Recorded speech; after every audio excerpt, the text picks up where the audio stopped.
friend for me more kwaba be better news channel. So your best source so when you subscribe to better news channel. Best source best subscribe. No one like no one share. No one turn on notification bell no. So be update bia ye be no. On so bit me aka na make I was a comment section so your there. Message so will leave you comment maybe bia koso 101.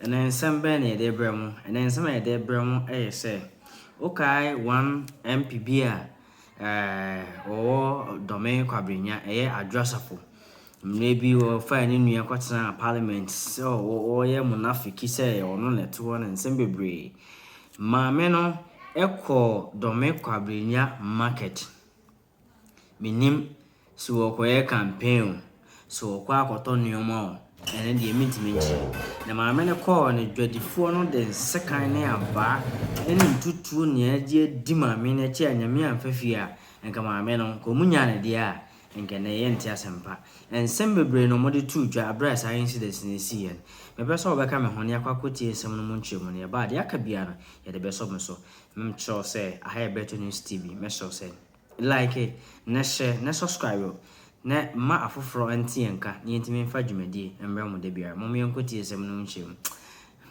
asem mo menkotie mra Chatham House, His Excellency John Dramani Mahama, Jumedi Kesebia Koswa, or friend and Sasa, Jawama Kasa was here, the Nim Diani Nyansan and Asumdria, or what they might be my any Ghana mino, will you be a baby obesibiano, Yajina Wawa too. Yet, Sama, His Excellency John Dramani Mahama, what the Aquacotuga Ewo London. Investors are hesitating at the moment to come to Ghana. The economic situation is difficult. And I noticed you were critical of the proposals to restructure domestic debt. But nevertheless, it's a real problem. And investors will be looking at what your solution is to this domestic debt. In fact, and the international, you mentioned some solutions, the international, but the domestic debt is particularly difficult. And do you think that the proposal for a Ghana compact to re-establish the sort of some economic consensus around the way forward is going to be part of that solution? I'm not opposed to debt restructuring. Debt restructuring is a condition precedent to getting an IMF program. And Ghana needs to do a debt restructuring to be able to go into a program. What has been the contention is a lack of dialogue and consultation with the debt holders on the domestic side. I know currently negotiations are taking place with the bond holders on the external side. Not the same treatment with domestic bond holders. Government feels it can just ride roughshod over them. So one fine Sunday night, we're all relaxed at home, and then we had the finance minister, address the debt restructuring and announce how it was going to be done. 0% in 2023, 5% in 2024, and after that 19% in 2017, and then going all the way to 2035 without any consultation. I have been an advocate for dialogue. Before this whole crisis started, I advised the government, I said, hold a national dialogue on the economy. Give what the state of the economy is, and let everybody buy into it and understand. And then after that, seek a broad consensus behind the economic program. This suggestion was never taken. And then what we expected to happen actually happened. We had kept raising the red flag since 2019 about government's reckless borrowing program, going onto the Eurobond market every year for $3 billion and not investing it in the productive sectors of the economy, most of that money being used for consumption, and that is what has ended us where we are. And after you've recklessly mismanaged the economy, you don't want to make the same sacrifices. You're asking the people to make all the sacrifices. Sacrifice your bond, I'll pay you in 15 years. How do you know the person will live till 15 years? And yet, correspondingly, government expenditure is increasing. One would have thought that in this crisis, you're not going to increase your debt in this budget by 82 billion over last year. 2023 budget has seen government expenditure increase by 82 billion over 2022. That is not a government that is serious about making the same sacrifices it is asking the people to do. And that is our concern with this debt restructuring program. Apart from that, you don't let the driver who ran you into a ditch after you've managed to pull the car out of the ditch, see him sit behind the wheel again. And I mean, the majority itself, members of the MPP, have said, take this finance minister out. Bring somebody who the public will have more faith in, and because he didn't create the crisis, they will be better able to have a negotiation and sit down with this person and negotiate in good faith. But the one who's caused the problem is the one we are asking to negotiate with bondholders for a debt restructuring. Isasalese John Dramani Mahama Bema Banyansa for Semusi Jata or Bonana Kufa to showdown. Land the way African strategic priorities and global rule. Jumedi Otonesa FN Mokokasa Chatham House London and Sama His Excellency John Dramani Mahama Bema Nyansafua one sign any Ahofeka wade Ekotuga London eno na chese eno ana yamo wati ensem no sede ni nyina no esitie asue ho.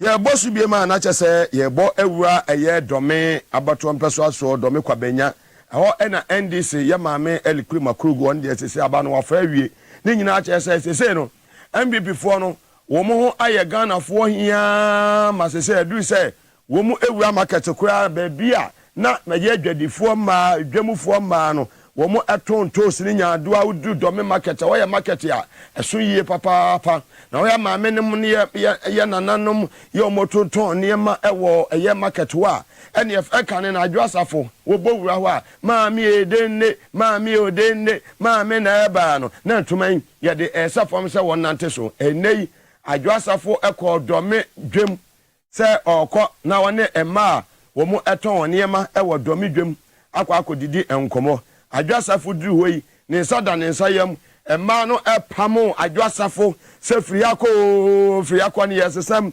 friako abafo kankan wona nana kufuado mama muofo kankan tanta ye hia wa ha friako ene omomobo musem away pa away na adwasafo gina ho kasa pese wo kirekire mo kire adwadifo me wo se yempe wani mo he ya na chese ya pra na chikura na chese wo mu kura pra ye kura pra ye ene wo pra adwasafo achi sai da bi se hia wa ha ya ne alikuri ma wona adwene ye ho wono na ba wo ho ama ye wona ye dome abaton pese so he ya no wote nti wo ma mi ye hia wo a ti se kwakwa bo awura wo bi fie na kraman ya wo fofo ho ene ene so wo na chese dome kwabenya edwamufo mai wo mapam adwasafo ye kwa ne kwa we de si ye wo dome market.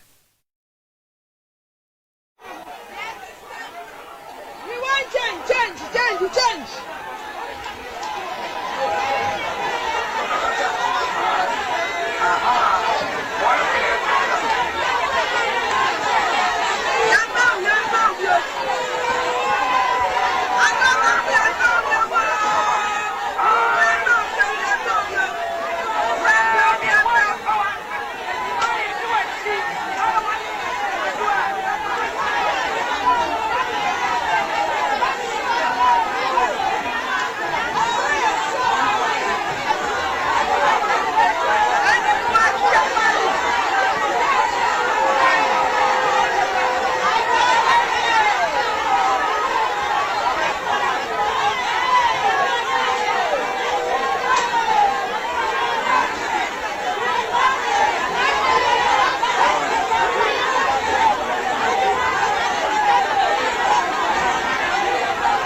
Dome market no e ona adwasafo enam ya chese okoso akoto niam okodidwo so okoso okoche eyedwomfo yo woni ni tumako ye nyina wo mabo mu tutuo apa ma adwasafo se wo hia ne biem ye mpa wo biem kona sese de ye pensesemu ye ba besesem ne ye de elikwi makurugo aba na wo de ye to aba ma wo yi enye ne no ye no ho na chese ne ekoso no ma me eyade se de wo de ani wo pa wode mo wi ababi okwa de ochi amba ne mba ne so mo nchia no awo mo cha wi awase o away bas kura ye mpe obiem wate o se ye mpe obiem ko ma me so o peja ne sa je fans kakra o say da bi kura de menchi yawo na mi yanya ne wonete ya kɔ na che say de si ye eno no ti adwasafo bakwa kwaji nanim guase wo domi eye market ya emba no o mama ni showdown o mama ni showdown na aja be ma woni ne wo ni mamienu Canada Japan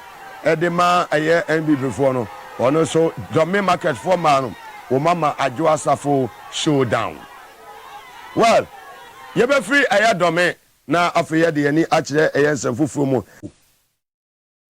si e be kwa akoto aba na o MP sese wo mo enama hwe baby te say domi kwabenya the whole Ghana e woni abeto mpesua so a nipa edoso wo yie papa asan waba aye ashaman ene amasaman eti we eche nanado say o de otawe program pa wo say sabe wa mo ma bi a woni bedi atuo ni gabe mote ho amohwe sese mu ankasa no mote wa musimu be break 8 nti wo de yekoso sese ye a esane ya mo fili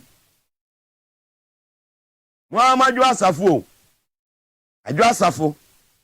what you say ajo asafo kantanka ba ajo asafo enene wonu ani nuanom a omoto abama ne maame mo ne nua ma mo a omo wodome market ye omo ne omo agina wa atu ene okọ onsu okọ mo ma ne binom say we want change ye mpa obiem tie wasi ye mpa obiem cha se MPP no ho wo ma bokoro no na masese no wo mo ho bog Ghanafo ama sese ba bi o mo bedu bia no ye pam wo mo say we want change ye pensakrae ye ti sese no o ma panyi kwatu mi kodu ba bi na away ba wo mi edidi no ye di bia di chema sabonsu MPs bebre akoma beto mpeso aso a ye du ha away pa away pa away acha said ye ekoso eno na do ti we eye ni je ma eye ni je de mamo say only few people say memofo na eto aba ede ma wo no abra na wo kogina domi ene ni patam na wo kasa peja keke ene ade say keke 1 cedi o mutimi to ene keke na 5 cedi and that emore aburo mole yete ne 10 Ghana intimi ka banku ofie and now kwatcho ba se okodidi afofuo no etwa ne free 10 Ghana eko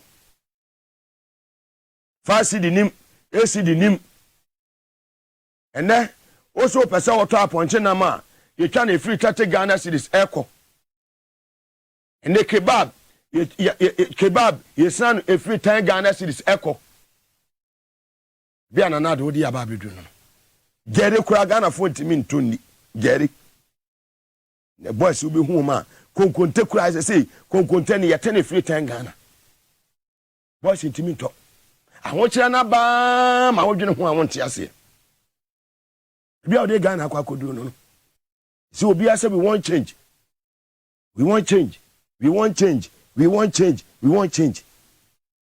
juma wura ya meda bia me komi koto dwa nim na me bompa ya mesinya nkopon won hiraw nhiraka ne obenya bia die no ama obi adie sumi bia otimi tua wadwuma ye foka di boni bia mata wode ho nmunyamfo jealous dabra ya me asomdwe won hiraw yema ade wo yere ne wo ma ne wo busua adwene boni a wo mu di bu wo man we no ana matima mu fo wo mu ne eden ebre dini pechi a ma abra nipa no befiri na chikura woni ni nche biem no o hia wa wonya do ebi ma say abranti wo ye nipa you how omu ko ba bia no makose ho wo se nipa na ba kura no odoje because wase ho ye fa komapa ene adwenpa se Adwoa ye minister dwene temamufo na wo moto aba ede massa political partners na mbaba power no the masters ebubuafo a wo yesi enwane wo mutimi nwane yanwini wo mo ho wan makodi votarians fo atam no maba betena nkran so wo monto aba ma over 143,000 Ghanaians and the Tuabama war in 2020 ewo a voter region 2016 way back in 2016 and that will be reflective aya kenkan on pack kenkan aya kenkan 2016 nipa to abama on 63,000 in voter region any satam ne enchiche mu no ye chemu ebe ye woti any voter no ye kam ye nu boma unya 143,000 votes in the OT and voter region. 2016 no every 63,000 and wabenya 2020 wababenya 143,000 say be kan sisanko fo no gina am kwa no makse be zema ko kansa mfo a kire wo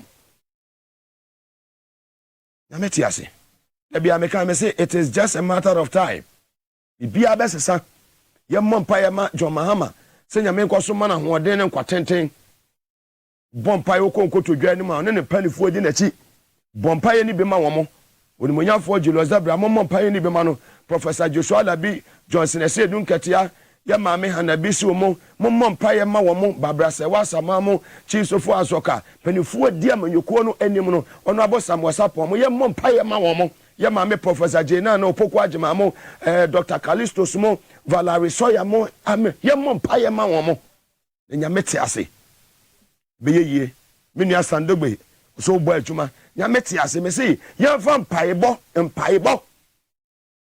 yeni tuo ne yeni agyan omo ba ye sakasaka omo ye ne ma basa na so mpaebo any the only weapon NDC ye dey call into the 2024 elections yenye homework ye yenye dwumaden metu maka on ye fa to baabi ni pasaye ne ye fa to baabi ye fa wodo kroye nkabom ye beji to me no e bia say was say species ni nyina all the various species and now do I say ni nyina so nyameti ase be ye achia na so emuye if there is life there is hope alaji scenario damu nyina ase zongo community damu nyina ase alaji Nazir Muhammad mo bo adwuma yenua eye Mustafa mo bo adwuma Paul Younger penifo alaji kunde mo nyina mo bo adwuma me hia mo nyina mo koso na MPs no so mo nyina mo na so saa akorofo wetimi kogina obi edi obi kogina court akorofo we you umutimi di obi kogina court so causing financial akorofo we you causing financial loss to the state na mo Bank of Ghana ya maye ho no mo de ansawam na osam bie ma besi eye what they say doblo ansawam no prison osam bie ma besi doblo mo bo prison time PDS mo yes adi ni nyina eni mo amoko lidi ameri deal he mo me se mo ho bo jail na mo betesti abo bi abewu a wopre ba bia direction krono a omo boro enya me na me kan krono a omo ebo no enya asem ketua and utie ensema omo kasa ho no omo ekeka etie omo tie omo akomodie ya omo edie ensema omo eka echese bibia yedan bibia agigon bibia ayedan agigon the okasa we say people who benefited from NPP are today leading chorus of doom. Gabi Ochridako. Who is he referring to? Professor Ade. Sir, a road minister, the ministry hono. Yabama or contractor, road contractor. This is what we have 1 million. And you mean I make count. Sir Professor Ade.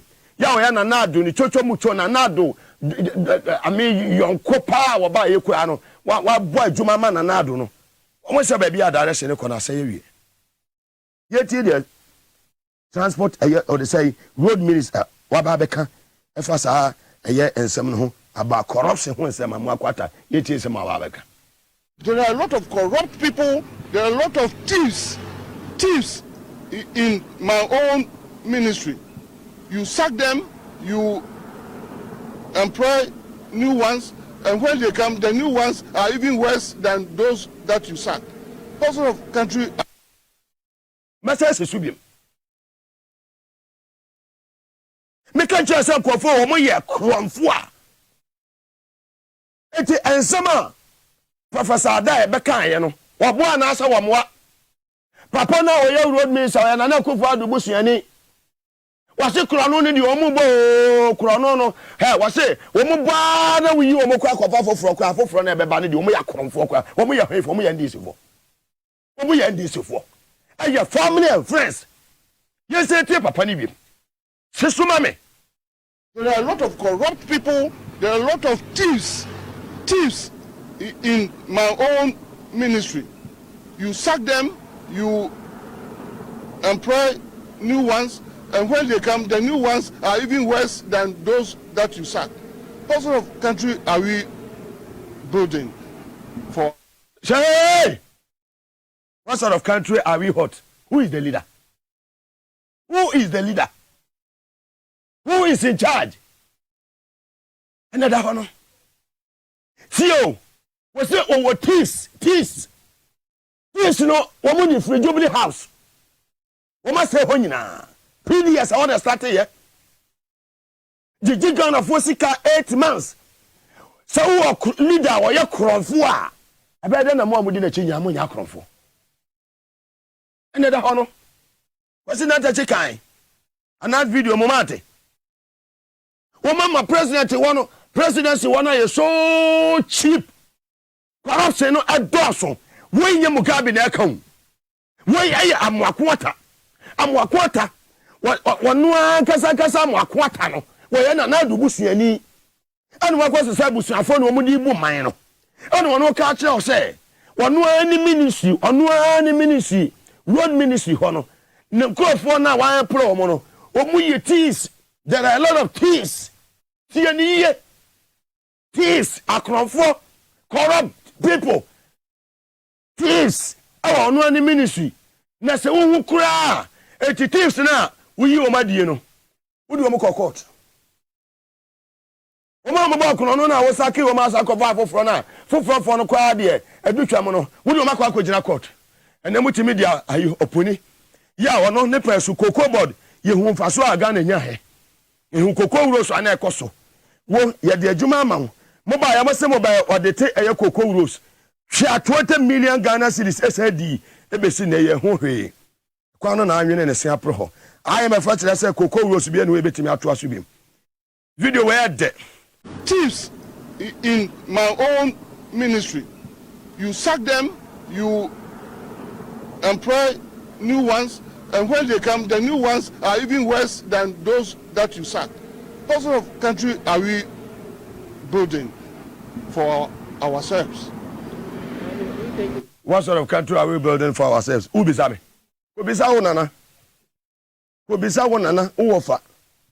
Who bisa wo busuani no? Kromfo asefo. Power to the people. Capacity man. And yes, no, boko. Yes. Power to the people. Yes, and yes, Nesane. Power to the people. More fire. Capacity. Anyedi. Capacity. Power to the people. Sure. Woman never come woman musam. The angels will force them to speak. Woman never come woman musam. Obiya for suomo. Obiya for pia enwu womusuo.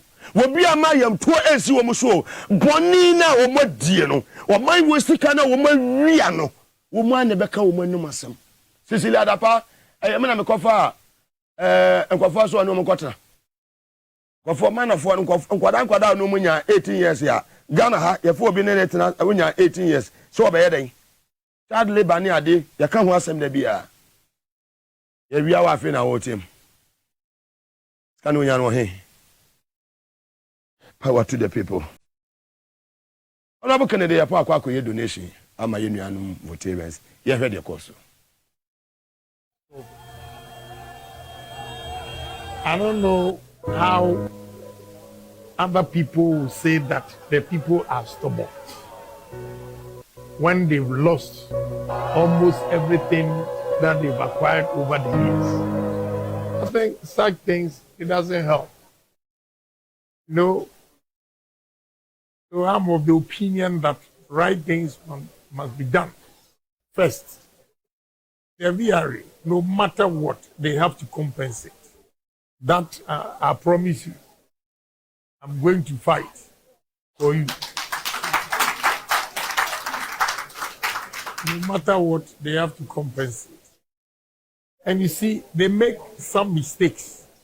And we, who are not even engineers, we make them, our common sense application makes them, people like, hey, do they have experience or not? Or they have the expertise? Because you made one important statement that they should have opened it gradually, for the flow of it.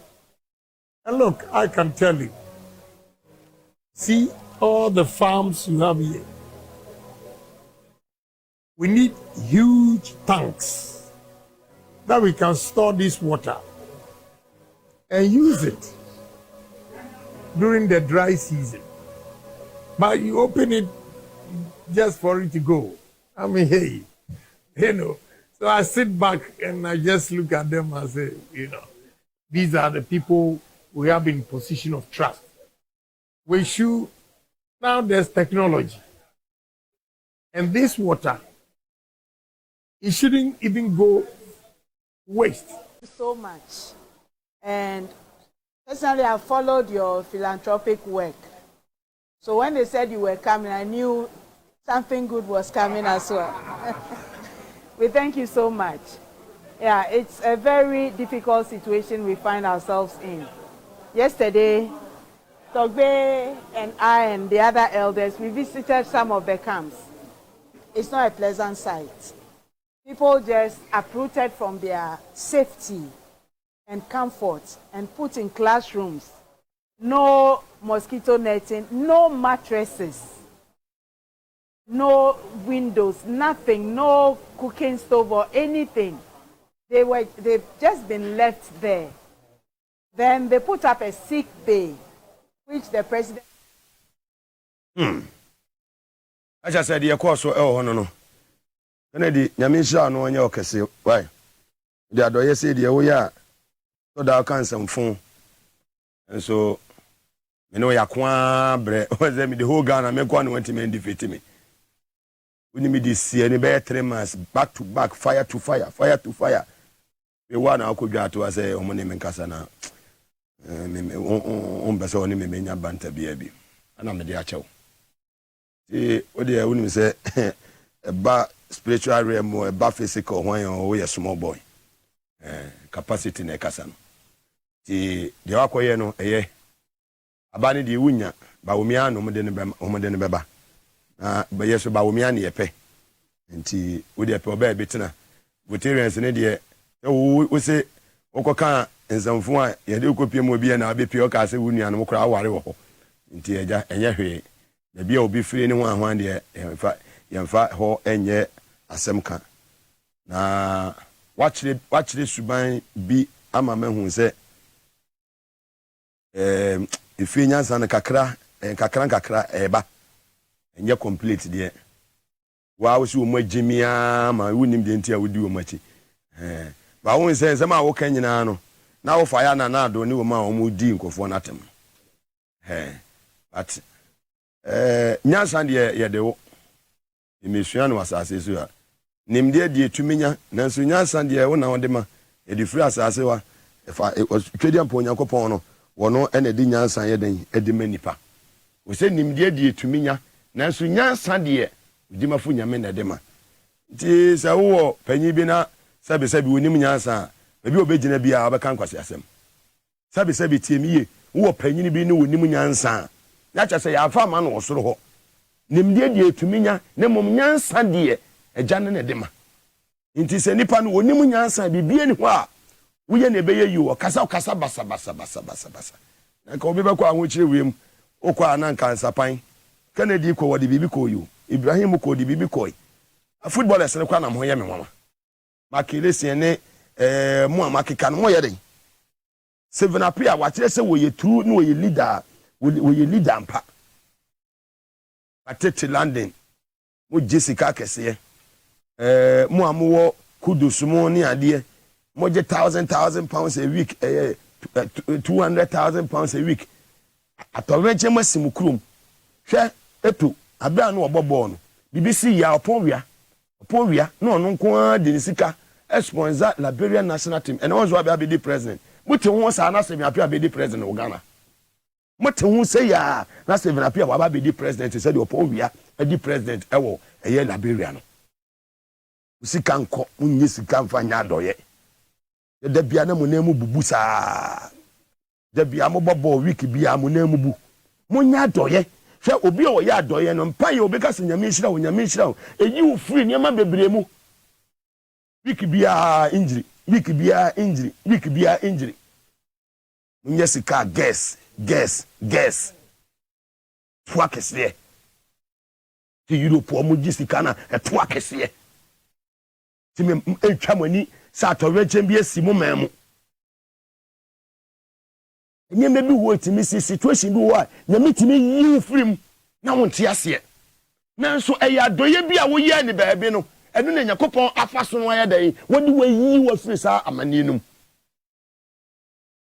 obi per $1,000 £1,000 ne life mo hu bi da enu odi ewu 200,000 150,000 a week munya doye mamomai mo babbo so kwa na mo say charge $5,000 $10,000 ya mamu bonus na makura na ma sign na say he ball form mo no Black Stars isiani ni ho ni obi a wa retire how many years ni 7 appear call retirement how many years ni hwani ma wo de ko voter register ho mo amaka na mo to wo ye de asofo akese wo Ghana ha kawuta be wasa kasa me ka tracks be ye for ko wodi mu da ka William se wasa kwa donate be ye me tracks be ye 10 eniema ko tia collection akese na moje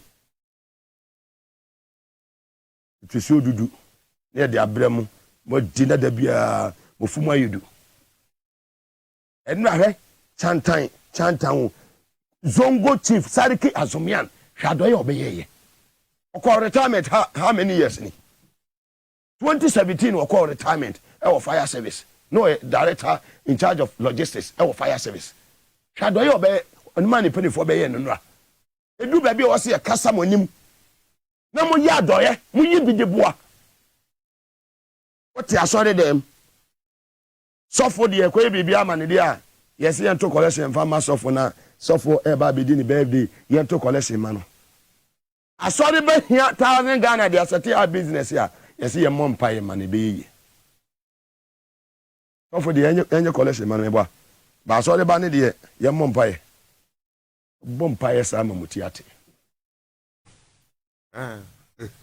Mugabe o de the jazz o move ma ahwefo na etimfo nyira na yedi kan se na ye ne de bia no na pese ye mo we start discussion na ensusuma obi ma na amakwata de no depending on your time say ne be 30 seconds the production team no mu amakwata no sanfanto so na eno na ye topic ya de ko they start na awie na de bi eja no enti no some professor Adwoa kan ye no wasiso na eye pepe na even before ameko na mesre kakra say ye mai abre na ye ne NDC fo enkasa within Sadan sayem aye pacho Matthew Macau yemfanto nchen ni paseye ni din seye yemfanto nhwe Ghana wo twen se ye ba baji o man no e de ato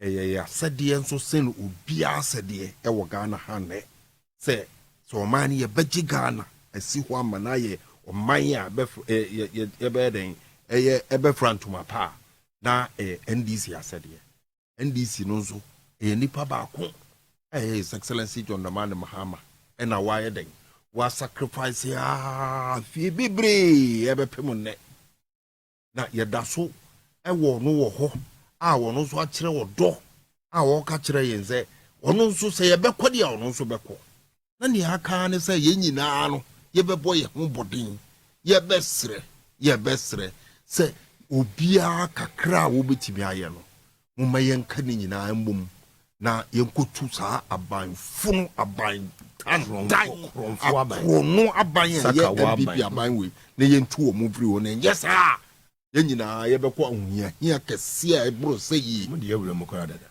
ahunya hia ne de wo mo de da wo ne ka se ye nim na ya ye koye hwan na ya mfo edwuma no ensi ye nim ankoye ne ye hwe Ghana fo nyina twen Ghana fo nyina de da so ne se NDC betu sa abanfo no we nti mesre mumma ye nkambom edwuma ne ye se wo be ye ne kese ana obi ye no nketo mu ne nyina ye edwuma mumma ye nkambom na ye ye edwuma no se ne ye be ya ye betu aban we Mugabe, back to your issue.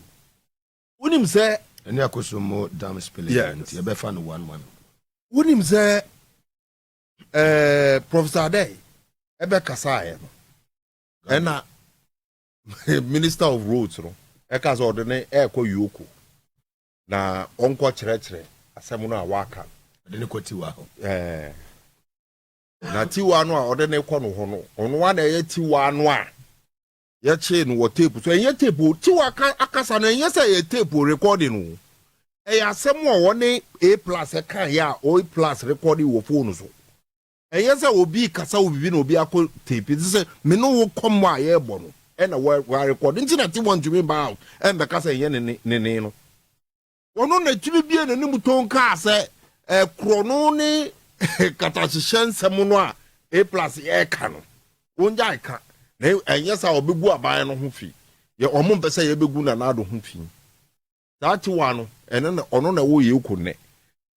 amakwata nya obi biara obekọ se ye kwa investigation Jesus ati one special prosecutor na all the back special prosecutor na special prosecutor dey o ya de bia o sorry court ni ye court ka o se won pere ni ye keka o begọ ho so atija enti o pa bibi fufuro e de akọ na all the cars o de bekọ yoko no ade a chin ye na obi de tape we a wo boy e de bre mi na say na so de say papa no nkasa wakasa asem no ade no che say wo mo aye nsem no bebre a wuntumi enhu nia wo befa wuntumi enhu nia wo beja bokro no conference ama chese ene onu wankasa ne no muto na Professor Adai se wankasa tips wo ho gabi Professor Adai wankasa akro no wo ho ono se ye di 1 million ne ne wo de wo bie wo ne muto wankasa tips into wo de the police for na wo say start investigation corrupt people na woni o mo atena ho Mugabe wo ka se bia ye me de na chese ye o mo nkrofo isa se MPP ba ye no omo ma ye nyina ya so te say womo de womo ni MPP for the be edwuma and indeed omo yes to the extent say Bank of Ghana governor wo ho no embra ebo no ho ban no omo atu no efri ho unim say ye fancy auditor general amra eba no ho ban omo atu no efri ho omo tutu obi ama omo Ghana ambassador to high commissioner to South Africa ebe ka kire yen say MPP abano womo ebe ene womo kuofo de beye womo bebo womo kuofo womo ne and indeed womo GBB age school feeding ye jede ma ye venze MPP for wo ye assemblyman so wo constituency wo electoral area ono say public toilet bi wo ho ana bebi sa no a enye omo no mo beje correct into omo GBB a it is MPP ni be ka cho se kro no ko zo no no office ana na bebu a eye de nkrofo no na ebo kro no ebe pim ne e na we nyina no ye de to ho ma ye bisa se wan e na e kasa asem we a wo no de obi kan ya wo so wo de ko yoko eye papa no a ye nyina ye be da asore o ka kire ye se wo ko tutu ye ben sei tobu watutu ni nyina ma obi ajiska na o ka kire yen se okambro for bredodo correct na me fis o wo o ka kire yen se za to butiri na ekeka ho no watu afiri ho sa asem no me ne wo ekasa bezehwe se NDC ba power na obi akura dumi anko jail causing financial loss to the state. Sa papa we are Minister of Transport jail ban ho.